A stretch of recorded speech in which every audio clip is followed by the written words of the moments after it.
For my 18 minutes, I'm going to show you some pictures of a center I built in Pittsburgh that's kind of modeled on my own autobiography. Once upon a time, I was a public school kid, and I was flunking out of public school, and an art teacher actually saved my life. His name was Frank Ross, and he got me excited about clay. Ceramics, I got pretty good at it. And Mr. Ross says, "You're too smart to die, you're going to college." So he hounded me for my senior year, and mainly to get him off my back, I filled out an application at the University of Pittsburgh and sent it in to the college, and they sent me back a piece of paper that says, "You got to pass the Scholastic Aptitude Test to get in here." Well, I'd never seen the Scholastic Aptitude Test. It was multiple choice, so I marked it up and flunked the test, so I got in the pit as a probationary student. Well, I'm very pleased to tell you I graduated from the place with honors, and now I'm a trustee of the University of Pittsburgh. I actually sit on the board of the school, let me in on probation. And I was a commencement speaker. And I got up in front of 13,000 people, and I said, "Don't give up on the poor kids, they might end up being a commencement speaker." And that story is what I'm going to talk about for a few minutes. I believe that people are born into the world as assets, not liabilities. It's all in the way that you treat people that drives behavior. So based on my own personal autobiography, I built a center, a school, in the toughest neighborhood in Pittsburgh with the highest crime rate. And I'm going to show you some pictures of it because it's turned out to be a pretty amazing place. Bidwell Training Center, Manchester Craftsman Skill. Bidwell's a vocational school that works with welfare mothers and single parents and homeless folks. All the guys that everybody's running away from is who I specialize in training. We rebuild their lives big time in the middle of the inner city of Pittsburgh. These guys don't go to a community college, they don't go to a for-profit school, they don't go anywhere. They're standing on corners in Pittsburgh and Atlanta just about right now. And I recruit those folks and we train them and we get their lives turned around and they become assets rather than liabilities. Manchester's the arts program based on my autobiography, which I founded in 1968. And Mr. Ross took us to see a very famous house called Falling Water. It was done by an architect named Frank Lloyd Wright. So I decided I was going to build a Frank Lloyd Wright building before I left the planet, and I did. I'm going to show it to you. Those are the statistics we're working against, folks. Those statistics. And those statistics. And those are the good news statistics, and that's the building we built. This is my concept of what a training center for poor people is supposed to look like. This is in the highest crime rate neighborhood, my neighborhood in Pittsburgh. The building was the scale model for the Pittsburgh airport. So if you guys ever come to Pittsburgh, and I hope you do, you'll fly into Greater Pittsburgh International Airport. Our building was the scale model for the Pittsburgh airport. We built it to be beautiful, because the worst thing about poverty is what it does to your spirit. And the whole idea is if you want to work with poor kids who are flunking out of public school and welfare mothers who have no hope, you have to look like the solution and not the problem. So by building this center, we were actually able to translate a different conversation about how to treat people. This is what a school's supposed to look like. That's the entrance to the building. Everywhere your eye turns to something beautiful looking back at you, that's quite deliberate. It's also all my taste. Well, I told my board, when y'all raise the money, we'll put your taste on the wall. But we have quotes in clay and calligraphy, and everywhere I turn, something beautiful look back at you. That's quite deliberate, and in 26 years, no graffiti, no theft, and we have no anti-theft system on any of the artwork. We haven't lost anything in 26 years. Why? Because environment drives behavior. Beautiful environments create beautiful kids. Prisons create prisoners. That's at Christmas time. That's what school's supposed to look like. That's our boardroom. I commissioned a Japanese cabinet maker to do 60 pieces of furniture for our school. I hired the guy from Kyoto, Japan. And I found that he was a very famous furniture maker, so I commissioned him to do this work for the school. That's our culinary program. I hope y'all eat Heinz ketchup down here in Atlanta. Well, wherever I go, I promote Heinz ketchup. The reason is that the Senator Heinz gave me $1 million to build a culinary program, to change the lives of welfare mothers in the middle of the inner city. And we've built this fabulous gourmet program for people who have no hope. 90% of the people go to work in the industry for which they were trained in 12 months. So we now know that we can solve that problem big time. We lost John to a plane accident. I believe that he would have been handing the keys to President-elect Obama in the White House, but he didn't make it.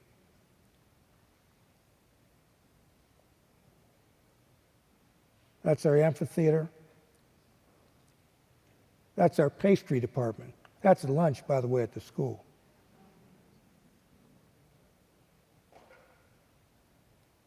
And that's lunch. We came up with a new concept. It's difficult to teach people when they're hungry. So the answer is give them something to eat. But since we don't do fast food, we do gourmet food. Every student every day has a gourmet lunch at the school. Good for their stomachs, better for their heads. I wanted to take the stigma out of food. Good food's for everybody on the planet. That's what poor people are doing in 6 months with no background in food preparation.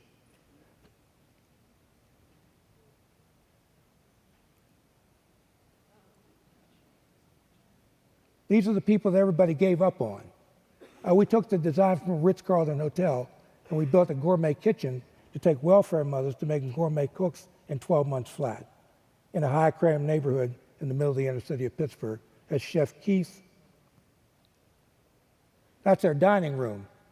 Looks like your average high school cafeteria in your hometown, right? It's where the students eat. Why? Because I'm in the culture of excellence, not the culture of failure. You have to live the thing that you're talking about so that people understand where you're coming from. We train pharmaceutical technicians for the pharmacy industry. I have people with no background in science doing pharmaceutical applications in about 10 months, going to work for all the pharmacy facilities. So we now know that these people considered liabilities are actually assets, and environment drives behavior. Beautiful environments create great technicians. Prisons create prisoners.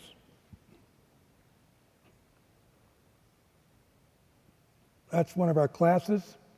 We professionalize the conversation. You are not looking at a poverty program. You're looking at a world-class training center that works with poor people. They're not the same.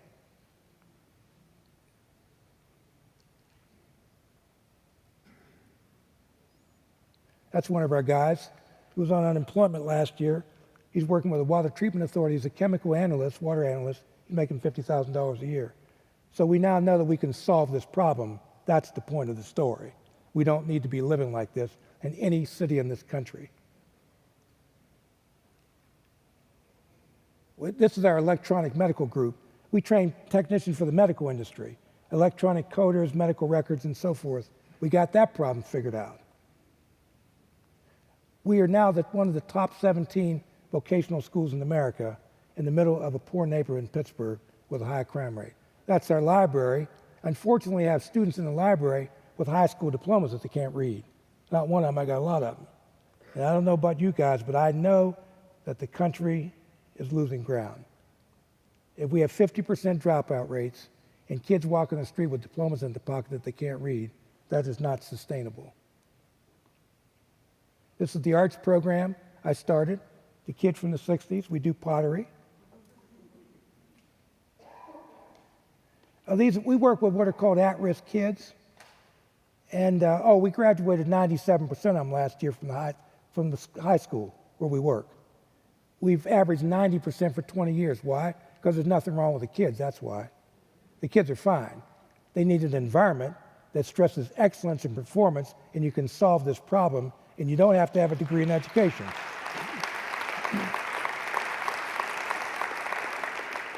That's one of our kids. He's following his brother to Penn State. By the way, most of the kids do not become artists. We know that the arts is in the hemisphere where the imagination lies. You unlock imagination, you unlock learning. That's what we figured out. This is all work being done by poor kids, supposedly, who have no imagination and no ability. These kids. That's the piece the kids did for the school. It's a mosaic workshop. This is one of our students. Look at his eyes. That's a kid who's engaged in learning. When I go to a school, I look at the children's eyes. That tells you everything about how they feel about the environment.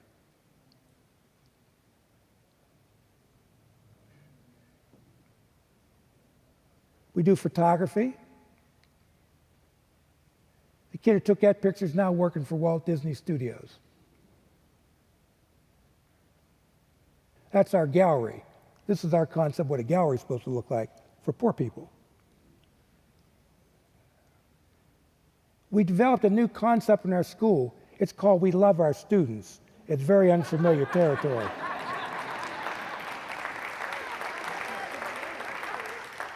The kid on the left is now the director of photography. I started with him as a 7th grader. He went to college and is back teaching at the center that saved his life. This is actually an old slide. Before I got real sophisticated with my presentation, I had slides in a box with duct tape on the corner and the slide projector. And I got called out to a place called the Silicon Valley. So I showed up with my slide projector. I blew off the dust, told them a little story. The lady came out of the audience. She said, "Man, what a story. My only criticism is your computer's getting a little bit old." Well, I ain't no high-tech guy. They all look about the same to me. I said, "Well, what do you do for a living?" She said, "Oh, I run a company called Hewlett-Packard."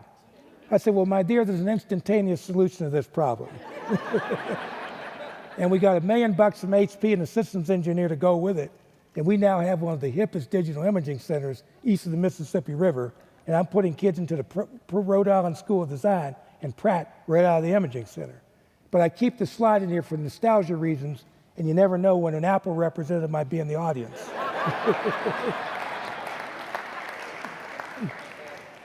This is called a classroom. This is how you're supposed to treat your children.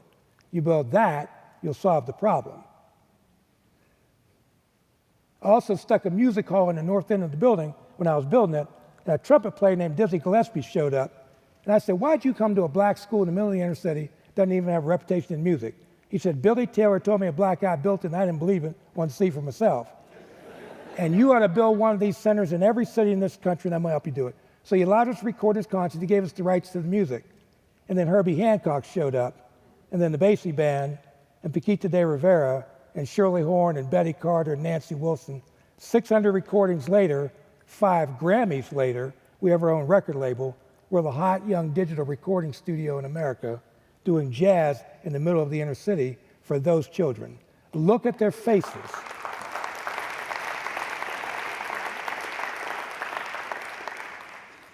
We discovered that jazz is part of the cure for the suffering of the human spirit.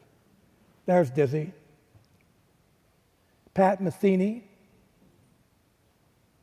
Those are the 5 Grammys that we've won. 7 nominations. That's our recording studio. That's the opening night.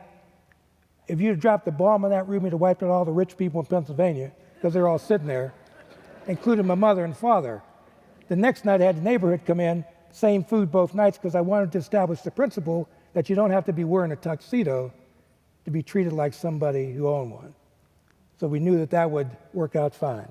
So we now sell out all of our concerts in subscription 3 weeks after the season's announced. This was burned down during the riots. I had another box built, and I hit the streets and built a medical technology building. So now our school's in the medical technology training, big time.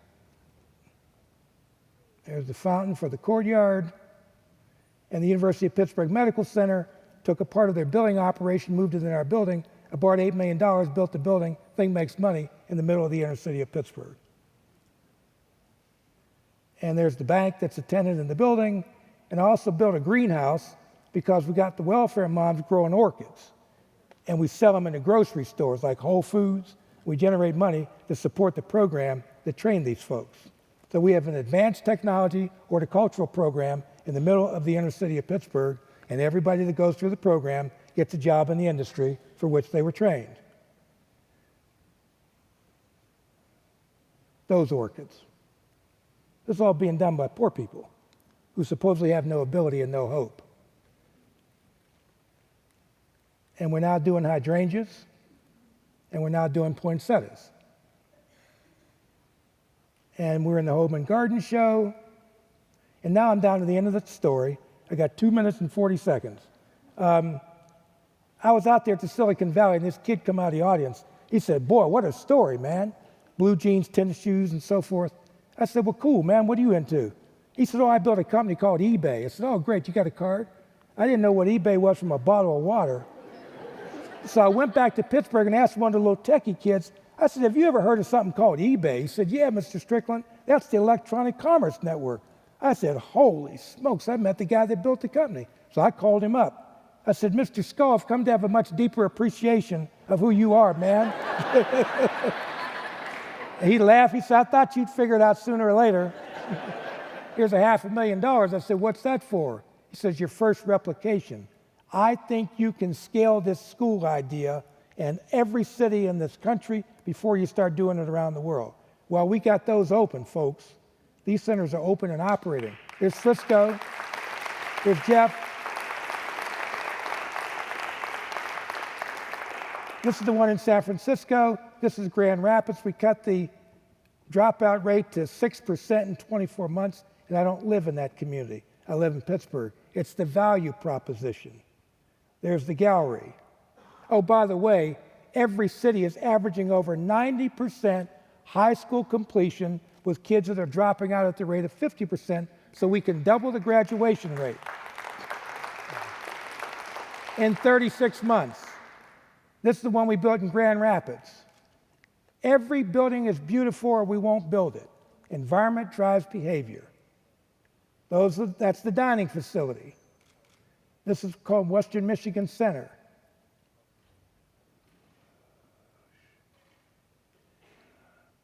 Some of the kids. Those are welfare mothers, or used to be, and now they're pharmacy techs. This one we built in Cleveland. Recording technology, medical tech group. This one we just opened in New Haven. Looks exactly like that picture. It has a waiting list. They've been open a year. We opened Boston, this one, October 10th. This is our first rural center, Brockway, Pennsylvania. It has a waiting list. It's been open 6 months. And these are the centers we're working on, building. See Atlanta up there? Yeah.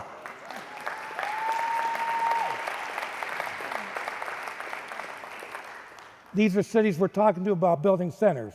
The goal is to build 200 centers, 100 in the U.S., 100 around the world. We're in Israel talking to Jews and Arabs about building a center for their children, because you can't talk about hope unless you live it.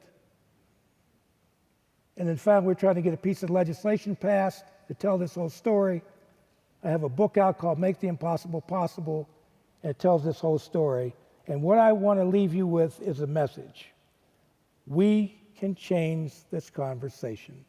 This country does not have to be living like this. If I can pull this off in the middle of the inner city, in partnership with the public school system and in partnership with world-class companies in every city, taking welfare moms and converting them into assets, we can change this story. If we don't change this story, I think our prospects for a bright future are very limited. And I'm hoping that you remember the pictures long after my speech is forgotten. Thank you very much.